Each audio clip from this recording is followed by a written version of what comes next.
My head tends to go this way, but he wants it this way. And artistic frustration is inherent in the work itself. He's invited you there because he wants you there. He creates such a familial environment. You know, everyone comes home.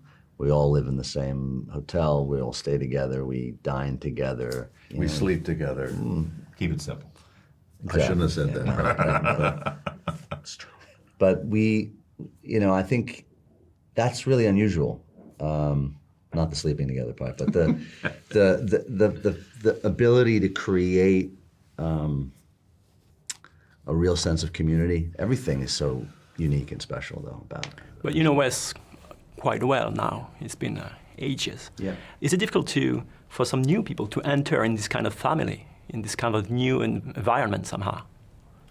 I mean, I think there's a learning curve. There was for me, and there is whenever you step on a set with a new filmmaker, and you don't necessarily know how either of you work. They don't know how your process is, and you develop a shorthand now, I feel. So once you've experienced it, even for an actor coming on board, I think you got it within a few days.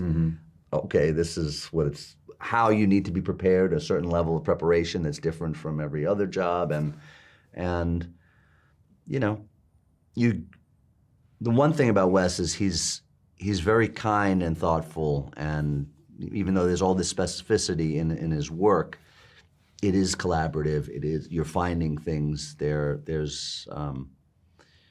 It's playful, very alive. So I think you just get an understanding of that, and then It's very challenging to do the work because he's so specific on what he wants. And artistic frustration is inherent in the work itself. I don't think I've ever worked on any project where at some point I'm not frustrated with myself for lack of being able to grab onto something or completely understand a moment, or it escapes you, and it has its frustration built in. But as long as you have a support group around you of other actors who have felt the same way at some point in the process and can help you, we learn to trust each other, and we trust Wes to, in a calm way, guide us through the log jams that we may be facing. For you actors, I mean, the body is quite an important tool. And in Wes Anderson movies, as a viewer, I saw very symmetrical things and stuff. I was wondering, how do you deal with his universe and your body?